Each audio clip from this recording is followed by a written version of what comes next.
स्वागत। आज हम रासायनिक आबंधन यानी केमिकल बॉन्डिंग की दुनिया में थोड़ी और गहराई में जा रहे हैं। हमारे पास कुछ बेहतरीन सामग्री है इस विषय पर, काफी स्पष्टीकरण और शोध के साथ। और आज हमारा खास फोकस है अणुकक्षक सिद्धांत पर, मतलब मॉलिक्यूलर ऑर्बिटल थ्योरी या एमओटी।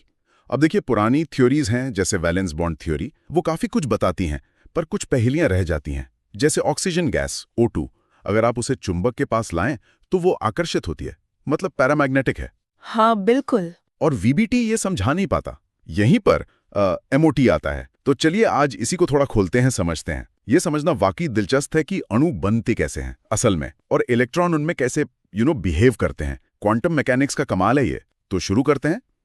इस अणुकक्षक सिद्धांत की सबसे खास बात क्या है जो इसे वीबीटी से अलग करती है? सबसे बड़ा फर्क ये है नहीं कि एमओटी पूरे अणु को एक सिंगल यूनिट मानता है, वीबीटी की तरह नहीं जो सोचता है कि एटम बनने के बाद भी मॉलिक्यूल बनने के बाद भी एटम अपनी पहचान रखते हैं। एमओटी कहता है कि नहीं, जब परमाणु पास आते हैं, बॉन्ड बनाते हैं, तो उनके अपने एटॉमिक ऑर्बिटल मतलब परमाणु कक्षक वो मिलते हैं और अपनी पहचान खोकर पूरी तरह नए ऑर्बिटल बनाते हैं, जिन्हें हम कहते हैं अणु कक्षक या मॉलिक्यूलर ऑर्बिटल। अच्छा। और ये एमओज किसी एक एटम के नहीं होते, बल्कि पूरे मॉलिक्यूल पर फैले होते हैं, पूरे अणु की प्रॉपर्टी होते हैं वो। ओके, तो ये अणु कक्षक भी परमाणु कक्षक जैसे ही, मतलब इनके भी अपने फिक्स्ड एनर्जी लेवल और शेप होते होंगे? बिल्कुल। हर अणु कक्षक का अपना एक निश्चित ऊर्जा स्तर होता है, और हाँ, उसका एक 3D शेप भी होता है जो बताता है कि अणु में इलेक्ट्रॉन के पाए जाने की संभावना कहाँ सबसे ज्यादा है। ये संभावना वैसे ही जैसे एटॉमिक ऑर्बिटल में होता है, वेव फंक्शन के स्क्वायर से पता चलती है। और हाँ, एक और जरूरी बात, पॉली एक्सक्लूजन प्रिंसिपल यहाँ भी लागू होता है। एक एमओ में ज्यादा से ज्यादा 2 ही इलेक्ट्रॉन आ सकते हैं, वो भी ऑपोजिट स्पिन के साथ। तो अगर संक्षेप में कहें, एमओटी की मुख्य आइडिया है, एमओज बनते हैं एओज के कॉम्बिनेशन से। जितने एओज मिलेंगे उतने ही एमओज बनेंगे। इलेक्ट्रॉन सबसे कम एनर्जी वाले एमओ से भरना शुरू करते हैं और इससे हम बॉन्ड ऑर्डर निकाल सकते हैं। अच्छा, बॉन्ड ऑर्डर ये बताता है कि बॉन्ड कितना स्ट्रांग है, राइट? हाँ बिल्कुल, उस पर हम बाद में आ सकते हैं। ठीक है, तो यहीं पर मामला दिलचस्प हो जाता है। ये अणु कक्षक बनते कैसे हैं? आपने कहा कॉम्बिनेशन से। सामग्री में एक प्रक्रिया का जिक्र है, परमाणु कक्षकों का रेखीय संयोग, linear combination of atomic orbitals, LCO। सुनने में थोड़ा भारी है। हाँ, थोड़ा टेक्निकल नाम है, पर इसका कॉन्सेप्ट आप इसे इलेक्ट्रॉन वेव्स के इंटरफेरेंस की तरह सोच सकते हैं। जैसे पानी की लहरें। हाँ बिल्कुल, जैसे 2 लहरें मिलती हैं तो या तो वो जुड़कर बड़ी लहर बनाती हैं, जिसे कंस्ट्रक्टिव इंटरफेरेंस कहते हैं, या फिर वो एक दूसरे को कैंसिल कर सकती हैं, डिस्ट्रक्टिव इंटरफेरेंस। इलेक्ट्रॉन्स की वेव नेचर के कारण जब एटॉमिक ऑर्बिटल मिलते हैं तो उनकी वेव्स के साथ भी ठीक ऐसा ही होता है। अच्छा, तो इसी इंटरफेरेंस से अलग अलग तरह के एमओ बनते हैं। सही। इसी आधार पर 2 मुख्य तरह के अणु कक्षक बनते हैं। पहला है आबंधी अणु कक्षक या बॉन्डिंग मॉलिक्यूलर ऑर्बिटल, BMO। ये तब बनता है जब एटॉमिक ऑर्बिटल्स की वेव फंक्शंस कंस्ट्रक्टिवली मिलती हैं, मतलब जुड़ती हैं, एडिशन होता है। सबसे जरूरी बात, इनकी एनर्जी उन ओरिजिनल एटॉमिक ऑर्बिटल से कम होती है जिनसे ये बने हैं। कम एनर्जी मतलब ज्यादा स्टेबल। एग्जैक्टली, ज्यादा स्थायित्व। और BMO में होता क्या है कि दोनों न्यूक्लियस के बीच वाले रीजन में इलेक्ट्रॉन डेंसिटी बढ़ जाती है। ये बढ़ी हुई इलेक्ट्रॉन डेंसिटी ही दोनों पॉजिटिव न्यूक्लियस को बांधे रखती है। यही कोवेलेंट बॉन्ड है। इन्हें हम सिग्मा या पाई से दिखाते हैं। ओके, ये हुआ बॉन्डिंग। और दूसरा है प्रति आबंधी अणुकक्षक, anti bonding molecular orbital, AMO। ये तब बनता है जब वेव फंक्शंस डिस्ट्रक्टिवली मिलती हैं, मतलब एक दूसरे को घटाती हैं, सब्ट्रैक्शन, और इनकी एनर्जी ओरिजिनल एटॉमिक ऑर्बिटल से ज्यादा होती है। ज्यादा एनर्जी मतलब कम स्टेबल। हाँ, कम स्थायित्व। AMO में दोनों न्यूक्लियस के बीच इलेक्ट्रॉन डेंसिटी लगभग 0 हो जाती है। एक नोड बन जाता है वहां। अगर इलेक्ट्रॉन इस AMO में जाता है तो वो असल में न्यूक्लियस को एक दूसरे से दूर धकेलता है, बॉन्ड को कमजोर या अस्थिर बनाता है। इन्हें दिखाने के लिए हम सिग्मा स्टार या पाई स्टार का इस्तेमाल करते हैं। ओह, तो मतलब बॉन्डिंग ऑर्बिटल गोंद की तरह है, एनर्जी कम करके और इलेक्ट्रॉनों को बीच में रखकर एटम्स को जोड़ते हैं, और एंटी बॉन्डिंग ऑर्बिटल कैंची की तरह एनर्जी बढ़ाकर और बीच से इलेक्ट्रॉनों को हटाकर बॉन्ड को कमजोर करते हैं। वाह, ये एनर्जी का खेल ही सब कुछ है। बिल्कुल। और यहाँ एक और बात है, ऐसा नहीं कि कोई भी दो एटॉमिक ऑर्बिटल बस यूं ही मिल जाएंगे। इनके ठीक से मिलने के लिए कुछ शर्तें हैं जो पूरी होनी जरूरी है। सामग्री में 3 मुख्य शर्तें बताई गई हैं। शर्तें?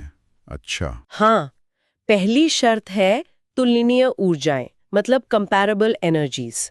जिन एटॉमिक ऑर्बिटल्स को कंबाइन करना है उनकी एनर्जी लगभग एक जैसी होनी चाहिए। जैसे हाइड्रोजन का 1s ऑर्बिटल दूसरे हाइड्रोजन के 1s से आसानी से मिलेगा, उनकी एनर्जी सेम है। पर हाइड्रोजन का 1s शायद फ्लोरीन के 2p से ठीक से कंबाइन ना कर पाए, क्योंकि एनर्जी में बहुत फर्क है। एनर्जी पास होनी चाहिए अच्छी मिक्सिंग के लिए। लॉजिकल है। दूसरी शर्त? दूसरी शर्त है समान सममिति, सेम सिमेट्री। इसे ऐसे सोचें कि ऑर्बिटल्स को बॉन्ड बनाने के लिए सही ओरिएंटेशन में मिलना होता है।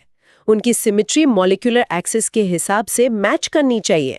मॉलिक्यूलर एक्सिस वो लाइन है जो दोनों न्यूक्लियस को जोड़ती है।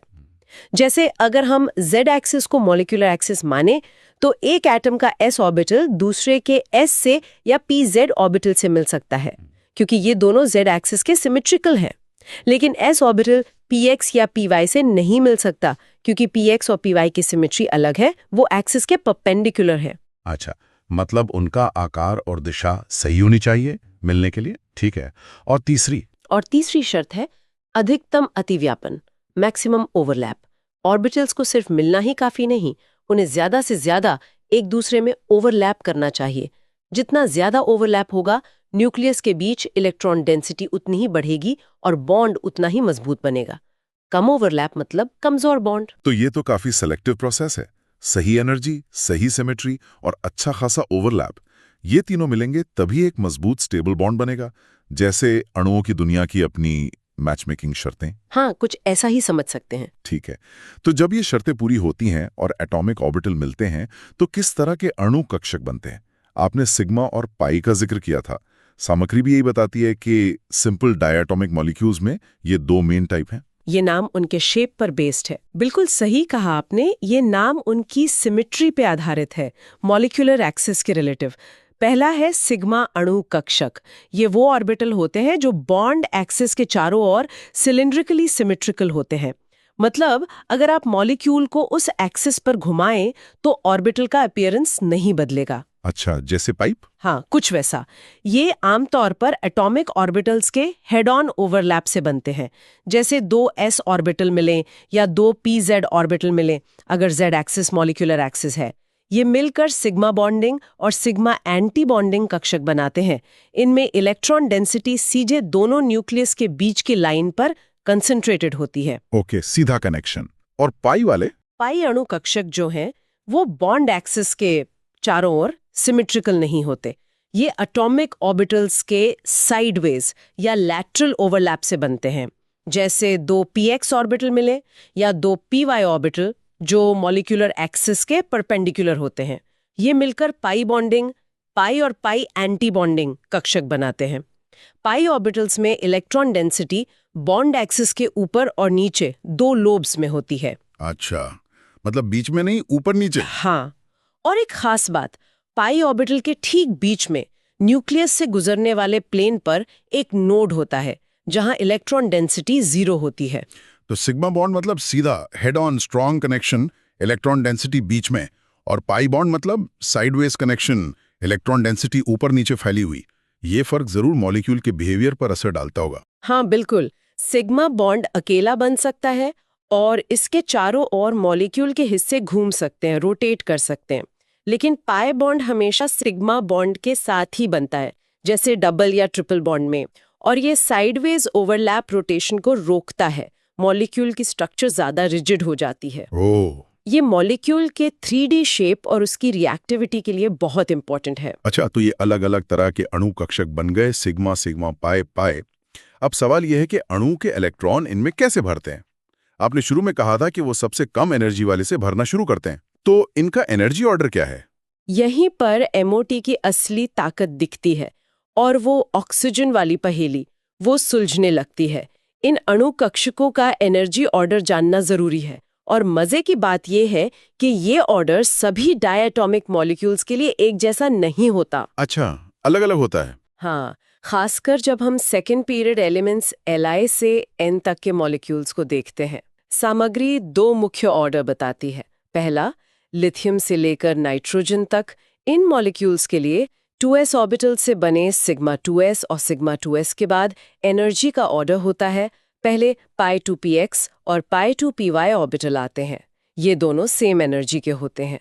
और फिर इनसे थोड़ी ज्यादा एनर्जी पर आता है सिग्मा 2pz ऑर्बिटल। उसके बाद एंटी बॉन्डिंग वाले π2px = π2py और सबसे ज्यादा एनर्जी वाला सिग्मा 2pz। मतलब N2 तक π2p की एनर्जी सिग्मा 2pz से कम है। बिल्कुल, पाई बॉन्डिंग ऑर्बिटल नीचे, सिग्मा बॉन्डिंग ऑर्बिटल ऊपर, 2p वाले। लेकिन ऑक्सीजन O2 और फ्लोरीन F2 के लिए यहाँ ऑर्डर थोड़ा बदल जाता है। बदल जाता है कैसे? सिग्मा 2s और सिग्मा 2s के बाद पहले सिग्मा 2pz आता है और फिर उससे थोड़ी ज्यादा एनर्जी पर π2px और π2py आते हैं। अरे, उल्टा हो गया। हाँ, सिग्मा 2pz नीचे आ गया और π2p ऊपर चले गए बॉन्डिंग वाले। एंटी बॉन्डिंग का ऑर्डर π2px = π2py और सिग्मा 2pz वही रहता है। अरे वाह! तो N2 तक π2p नीचे, सिग्मा 2pz ऊपर, और O2 और F2 में सिग्मा 2pz नीचे, π2p ऊपर। ये छोटा सा बदलाव, क्या यही ऑक्सीजन वाली पहेली की चाबी है जो शुरू में बात की थी? बिल्कुल, यही वो क्रूशल डिफरेंस है। अब सोचिए ऑक्सीजन O2 का। एक ऑक्सीजन एटम में 8 इलेक्ट्रॉन, तो O2 मॉलिक्यूल में कुल 16 इलेक्ट्रॉन। जब हम इन्हें अणु कक्षकों में भरते हैं, सबसे कम एनर्जी से शुरू करते हुए पॉली प्रिंसिपल और हुन रूल लगाते हुए, तो O2 के लिए इस बदले हुए एनर्जी ऑर्डर के अनुसार हम भरते हैं sigma 1s², sigma star 1s², sigma 2s², sigma star 2s², sigma 2pz²। यहाँ तक 10 इलेक्ट्रॉन हो गए। फिर आते हैं π2px, π2py।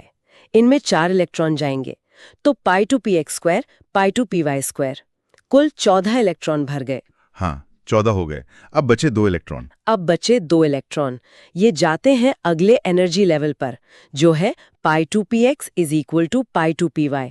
ये दोनों एंटी बॉन्डिंग ऑर्बिटल हैं और इनकी एनर्जी बराबर है।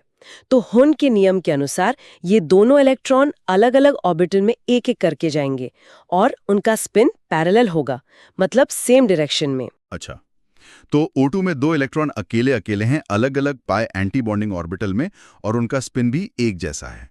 Unpaired electrons. एग्जैक्टली। और यही अनपेयर्ड इलेक्ट्रॉन्स ऑक्सीजन को पैरामैग्नेटिक बनाते हैं, इसीलिए वो चुंबक से अट्रैक्ट होती है। बिल्कुल सही। VBT ये प्रेडिक्ट नहीं कर पाता। वो तो O2 में डबल बॉन्ड मानकर सारे इलेक्ट्रॉन पेयर्ड दिखाता है, लेकिन MOT एनर्जी लेवल्स के इस छोटे से फर्क के आधार पर O2 के मैग्नेटिक बिहेवियर को परफेक्टली एक्सप्लेन करता है। ये MOT की एक बहुत बड़ी कामयाबी है। कमाल है। तो ये सिर्फ थ्योरी नहीं, ये वाकई में एक्सपेरिमेंटल फैक्ट्स को समझा रही है। तो आज हमने अणुकक्षक सिद्धांत को काफी गहराई से देखा, समझा कि ये कैसे एटॉमिक ऑर्बिटल्स को मिलाकर पूरे मॉलिक्यूल के लिए नए ऑर्बिटल बनाता है, मॉलिक्यूलर ऑर्बिटल। हमने बॉन्डिंग और एंटी बॉन्डिंग ऑर्बिटल्स का राज समझा, कैसे वेव का जुड़ना स्टेबिलिटी लाता है और घटना इंस्टेबिलिटी, और ये भी कि उनके बनने की शर्तें हैं एनर्जी, सिमेट्री, ओवरलैप। फिर हमने सिग्मा और पाई मॉलिक्यूलर ऑर्बिटल्स को पहचाना, एक सीधा जोड़, दूसरा साइडवेज। और सबसे जरूरी, हमने देखा कि कैसे इनका एनर्जी ऑर्डर बदलता है, जैसे N2 और O2 के लिए, और कैसे ये बदलाव ऑक्सीजन के पैरामैग्नेटिक होने जैसे रहस्य को सुलझाता है। बिल्कुल। MOT हमें केमिकल बॉन्डिंग की एक ज्यादा डिटेल्ड और ज्यादा पावरफुल पिक्चर देता है। ये उन चीजों को एक्सप्लेन कर सकता है जहां सिंपल मॉडल जैसे VBT फेल हो जाते हैं, जैसे मैग्नेटिक प्रॉपर्टीज, कुछ आयॉन्स का एग्जिस्टेंस या मॉलिक्यूल्स का कलर भी। ये सचमुच एटम्स के बीच के रिश्ते को एक फंडामेंटल लेवल पर देखना है। और जाते जाते हमारे श्रोताओं के लिए एक विचार। सामग्री में बॉन्ड ऑर्डर निकालने का जिक्र था। Bond order = half BMO electrons, AMO electrons. जरा सोचिए, ये सिंपल सा फॉर्मूला जो बॉन्ड बनाने वाले और बॉन्ड तोड़ने वाले इलेक्ट्रॉन्स का नेट इफेक्ट देखता है, हमें किसी मॉलिक्यूल की स्टेबिलिटी, उसकी बॉन्ड लेंथ, ज्यादा बॉन्ड ऑर्डर मतलब छोटा मजबूत बॉन्ड, या उसकी रिएक्टिविटी के बारे में कितना कुछ बता सकता है। या इस पर सोचें, O2 और N2 के एनर्जी लेवल